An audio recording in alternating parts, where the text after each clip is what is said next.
നമസ്കാരം.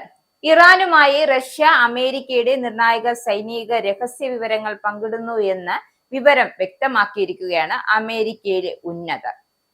ഇതുവഴി എളുപ്പത്തിൽ അമേരിക്കൻ സൈനിക കേന്ദ്രങ്ങളെ ലക്ഷ്യമിടാൻ ഇറാന് സാധിക്കും.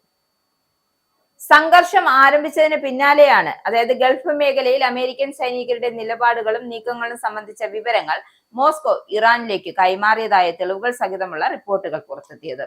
അമേരിക്കയുടെ സകല പ്രതിരോധ സംവിധാനങ്ങളെയും ആശങ്കയുടെ മുൾമുനയിൽ നിർത്തുന്ന ഈ വിവരങ്ങൾ പുറത്തുവിട്ടിരിക്കുന്നത് പ്രമുഖ അന്താരാഷ്ട്ര മാധ്യമമാണ്.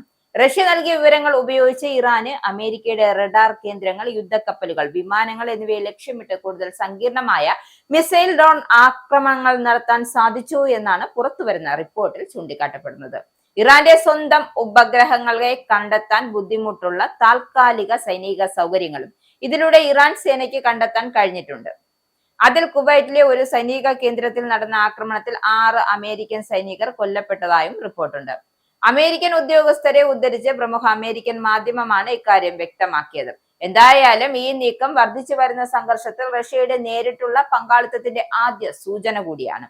ഒരു ഉന്നത അമേരിക്കൻ ഉദ്യോഗസ്ഥർ ഇത് വ്യാപകമായ രഹസ്യ വിവര സഹകരണ ശ്രമം എന്നാണ് വിശേഷിപ്പിച്ചത്.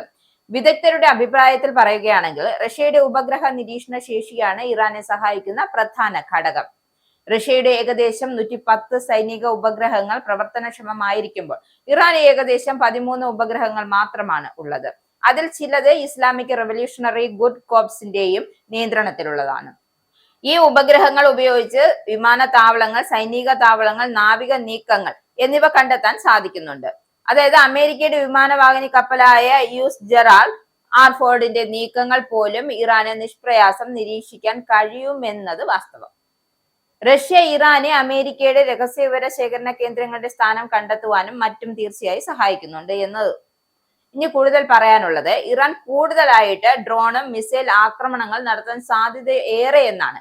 അതായത് അമേരിക്കൻ സൈനിക ആശയവിനിമയങ്ങൾ നിരീക്ഷിച്ച് അവരുടെ സൈനിക വിന്യാസങ്ങൾ മനസ്സിലാക്കിയിട്ട് ഇറാൻ തിരിച്ചടിക്കാനുള്ള സാധ്യത കൂടുന്നുണ്ട്. അപ്പൊ റഷ്യയുടെ ഈ നടപടി എന്ന് പറഞ്ഞാൽ, അതായത് ഇറാനെ സഹായിക്കുന്ന റഷ്യയുടെ നടപടി അമേരിക്കയോടുള്ള ഒരു പ്രതികാരം കൂടിയാണ്. കാരണം യുക്രൈൻ യുദ്ധത്തിൽ അമേരിക്ക ഉക്രൈന് നൽകുന്ന സൈനികവും ഉപഗ്രഹവും സഹായത്തിന്, അതായത് ഈ 2 സഹായത്തിന് പ്രതികാരമായിട്ട് റഷ്യ കൊടുക്കാൻ പറ്റിയ പണി അത്രയേ ഉള്ളൂ. അപ്പൊ റഷ്യൻ പ്രസിഡന്റ് വ്ളാഡിമിർ പുടിൻ ഇക്കാര്യം സ്ഥിരീകരിച്ചിട്ടുണ്ട്. ഇപ്പോഴത്തെ സംഘർഷത്തിന് മുമ്പ് ചൈന ഇറാന്റെ ബാലിസ്റ്റിക് മിസൈൽ ശേഷി പുനർനിർമ്മിക്കാൻ സാങ്കേതിക സഹായം നൽകിയതായ റിപ്പോർട്ടുകൾ നേരത്തെ വന്നിരുന്നു. നിലവിലെ യുദ്ധത്തിൽ ചൈന നേരിട്ടുള്ള സൈനിക സഹായം നൽകിയിട്ടില്ല എന്നാണ് അമേരിക്കൻ ഉദ്യോഗസ്ഥർ പറയുന്നത്.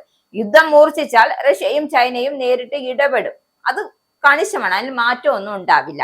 അപ്പൊ അമേരിക്കൻ സെൻട്രൽ കമാൻഡ് അടുത്തിടെ ഇറാന്റെ സൈനിക സ്പേസ് അടിസ്ഥാന സൗകര്യങ്ങളെ ലക്ഷ്യമിട്ടുകൊണ്ടാണ് ആക്രമണം നടത്തിയത്.